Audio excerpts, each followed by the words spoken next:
इस समय हम लोग इरपिन के रास्ते पर है। कीव में हालांकि युद्ध विराम है, लेकिन इरपिन में कोई युद्ध विराम नहीं है। जबरदस्त यहाँ बमबारी चल रही है इस रास्ते पर, और आप मेरे बगल में बिल्कुल देख भी सकते हैं कि एक के बाद एक यहाँ पर यूक्रेन की गाड़ियां इरपिन के रास्ते पर जा रही है।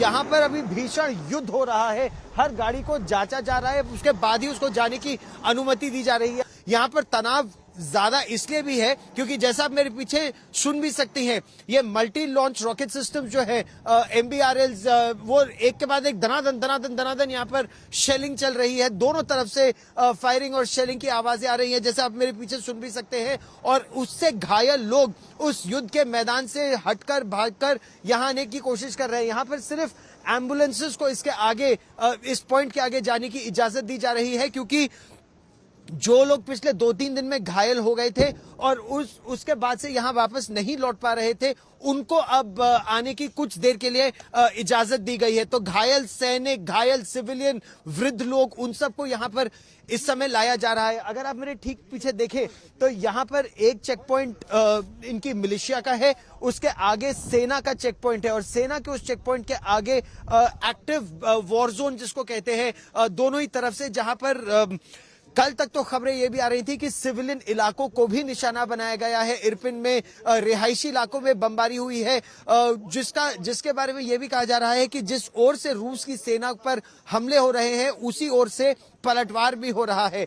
ये इरपिन बहुत महत्वपूर्ण है, क्योंकि अगर इरपिन गिर गया, अगर रूस की सेना इरपिन पर कब्जा करने में सफल हुई, तो इरपिन से कीव आने तक उनको कोई रोक नहीं पाएगा। इसीलिए यहां की सेना हर संभव प्रयास कर रही है कि इरपिन पर ही इस युद्ध को रोक दिया जाए। उसी तरह हम इरपिन के रास्ते पर है, इससे थोड़ी दूर और बूचा का रास्ता है, वहां पर भी जबरदस्त लड़ाई की खबरें आ रही हैं। और ऐसे ओस्तुमिल जो करीब 20 मील और आगे है, ये उत्तर और उत्तर पूर्व और उत्तर पश्चिम के 3 एंट्री रोड्स है या एक्सेस है कीव के अंदर आने के लिए, और तीनों पर इस समय भीषण लड़ाई चल रही है, क्योंकि यही से प्रयास हो रहा है कि रूस की सेना को कीव के बाहर रोक दिया जाए। और यहां तक रूस की सेना इस समय आ गई है। ये जो रुक रुक कर आवाजें आती हैं, वो ये इशारा करती है कि वहां से एम्बुलेंस आने वाली है। तो अब इस सारे रास्ते को खाली करा दिया जाए ताकि तेजी से एम्बुलेंस यहां पर आ जाए। ठीक मेरे पीछे रेड क्रॉस की वो गाड़ियां भी यहां पर आके खड़ी हुई हैं।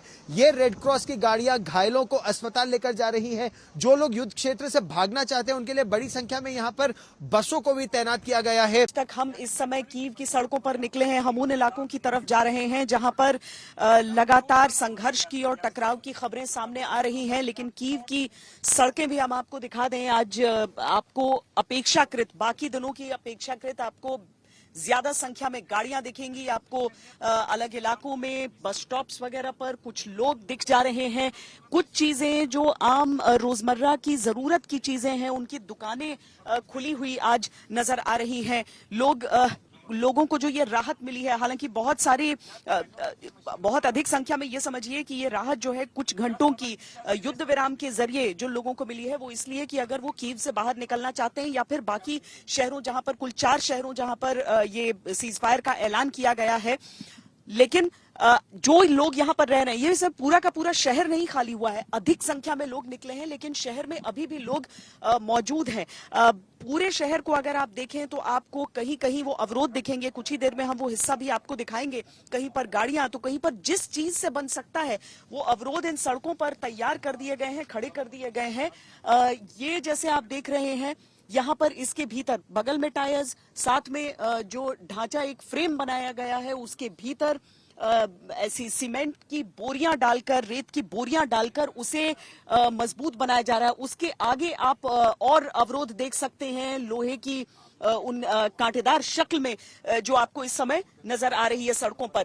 रह रहकर यहाँ पर चेकिंग भी हो रही है। रूस ने यूक्रेन के बहुत बड़े भूभाग पर कब्जा कर लिया है, स्पेशली पूर्वी यूक्रेन में और दक्षिण यूक्रेन में, लेकिन फिर भी वो कहीं ना कहीं शहरी इलाकों में लड़ाई में फंसता हुआ दिख रहा है।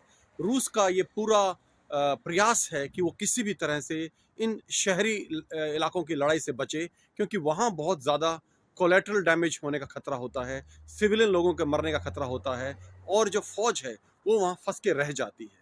जैसा कि हमने देखा, रूस पिछले 3-4 दिन से कोशिश कर रहा है कि वो किसी तरह से इरपिन शहर पर कब्जा कर ले, जो कि कीव के ऊपर कब्जा करने में बहुत अहम है, लेकिन 4 दिन की कोशिशों के बावजूद वो इरपिन पर पूरी तरह कब्जा नहीं कर पाया है। इसी तरह हमने देखा खार्किव में उसको शहर पे कब्जा करने में बहुत लंबा वक्त लगा, जितना उसने नहीं सोचा था। और ऐसा लगता है कि रूस ने कहीं ना कहीं इससे एक लेसन सीखा है, एक पाठ पढ़ा है कि उसे जो है शहरी इलाकों में लड़ाई से बचना है, क्योंकि वहाँ सैनिक बड़ी संख्या में हताहत होते हैं, सिविलियंस हताहत होते हैं, सिविलियन इंफ्रास्ट्रक्चर को डैमेज पहुँचता है और उससे पूरे जो अंतर्राष्ट्रीय स्तर पर उसकी बदनामी होती है और जो जनता है, आम जनता, उसके मन में रूस के खिलाफ रोष बढ़ता है। तो अब जो रूसी स्ट्रेटजी है इस फील्ड में, मैं देख रहा हूँ कि वो लगातार टेरिटरी पर, जमीन पर कब्जा करता जा रहा है, बहुत बड़े भूभाग पर कब्जा करता जा रहा है और शहरों को घेर के रखा हुआ है उसने, लेकिन वो शहरों के अंदर घुसकर वहां लड़ने से बच रहा है।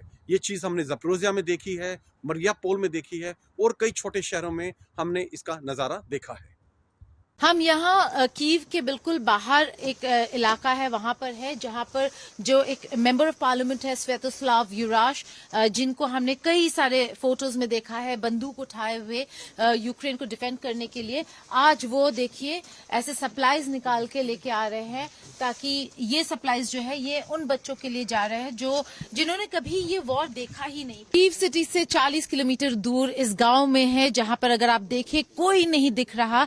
क्योंकि अगर जब कोई नहीं दिखता वो खतरे का अंदेशा है, मतलब लोग अंदर जा चुके हैं। क्योंकि हम भी भागते हुए आए, हम जिस मेंबर ऑफ पार्लियामेंट के साथ स्वेतोस्लाव जिनके साथ हम इस इलाके में आए थे, वहां पर बहुत ही ज्यादा बमबारी हो रही थी, एक्सप्लोजन सुने तो आर्मी के लोगों ने कहा कि निकले यहां से। तो जिस शेल्टर में हम जा रहे थे बच्चों को देने के लिए, वहां नहीं दे पाए, इसलिए वो इधर आ गए हैं। ये एक सेंटर है जहां पर डिस्ट्रीब्यूशन होता है लोगों के लिए। तो यहां पर सारा जो सामान था उन लोगों ने डाल दिया है और अब ये अलग अलग गांव में जाएगा।